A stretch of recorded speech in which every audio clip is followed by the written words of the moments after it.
Hi, Hiram here. Yesterday I did a video on this Clikstand that I traded with Owen Coors US. First off, on the thing, I have to look back. I think I may have misspelled the stuff. It's Clikstand, C-L-I-K stand, Clikstand, not C-L-I-C-K stand. But anyway, I got a bunch of really nice comments and stuff, informative comments. Old Pisces 49 said, wondering if the sweet spot measurement would be better if you inverted it like the westwind. If you look back on my old videos on the westwind pot stand, I found that if you turned it upside down, it does a better boil time. In this case, I don't think that'd work, because if you do that, if you turn it upside down, the Trangia burner is almost to the bottom of the pot. I think it's only about maybe 3/4 of an inch. Maybe I'll have to try that. But anyway, I don't really think that'll help any. But it's a good idea. We'll check it out. Eric Nelson said, you can bend the tabs a bit for smaller pots. I had said that this isn't so hot because your smaller pots, this is the 750 milliliter titanium mug, and it won't fit in there. It's too small. But what Eric Nelson is suggesting is taking the tabs, can you see them here? Taking the tabs and bending them in a little bit. Now you might just be able to get away with that, because even though this is bent, it's not really a curve, it's three-sided, so this side is pretty much flat. And you might just be able to, with a big pair of pliers or something, bend that in enough to hold down or to hold up a smaller pot. So that's a pretty cool idea. I think I'll stick with the pins on there, the wires on there, but I still think Eric has a good idea there. Wintertrekker said he's been using the Clickstand all past summer and he likes it. Their website, which I haven't got to yet, I should have gotten to that. The website is www.clickstand.com. Check it out, I'm going to. But Wintertrekker said the website shows a wire setup for small cups. If you go to the website, go to pots, and look for small pots and cups, and they show you a wire setup similar to yours. So, not bad thinking. But I'll have to go there and check it out, and you should too if you're interested in this. Wintertrekker also said, one thing to check out for comparison with the Esbit stand is the space inside for working with the Trangia simmering. In the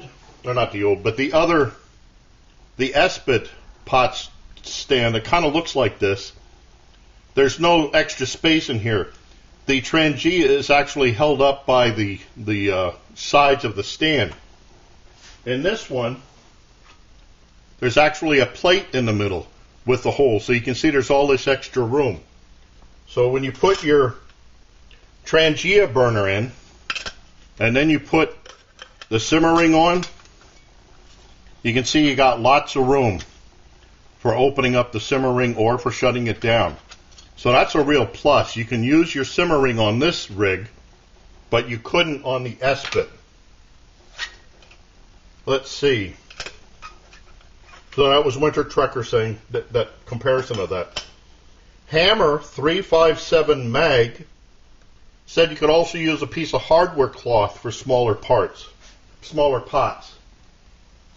I should have gotten a piece out, but yeah, the hardware cloth, put that on here. But the only thing with that is the flames will be coming up and hitting the hardware cloth, and then the hardware cloth will act like a big heat sink. But still, depending on what kind of mug or cup you're using, that could be a very good idea. So what I want to do today is, I had said that the height from the Trangia burner to the bottom of the pot is a little much. It's about 1.25 inches on this. So what I want to do is, instead of just putting the Trangia in like so, I'm going to elevate it a little bit using these, so that then when I put the stand down, it lifts up the Trangia burner and makes the distance about 1 inch. So I'll see if by shortening down that length, if that helps this boil time. Oh, one other thing, I had comments from people suggesting, I don't know if you can see this, suggesting that the inside of my pots are covered with calcium. That's not the case. I do Brillo pad these things out every couple of tests. So sometimes there might be a white powder on this because it's dry, but there's no, I don't know if you can see it, there's no calcium scale in there, so that's not going to really affect the times. So let me get my water prepped, and I'll be right back for a test on this shortening of the distance. Be right back. Okay, I got my water prepped. It's at 60 degrees. It looks like I have a bloom here. So let me put this on. 2 cups, setting at 60 degrees. And let's see where this goes. There we have 211.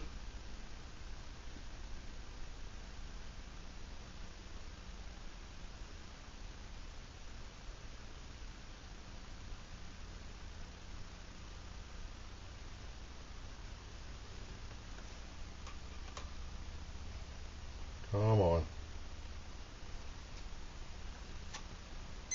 There we have 212 in 6 minutes 51 seconds.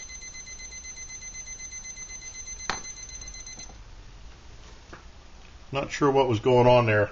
My temperature was jumping all over the place for some reason.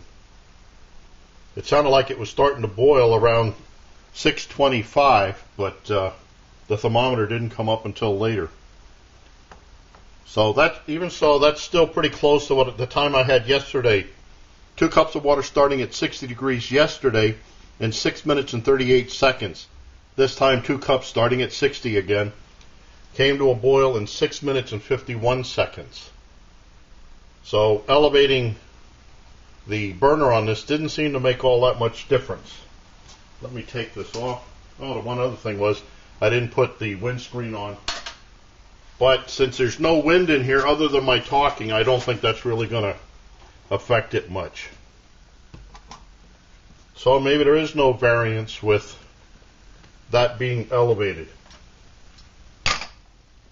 What I'll have to do now is try some of the other tests.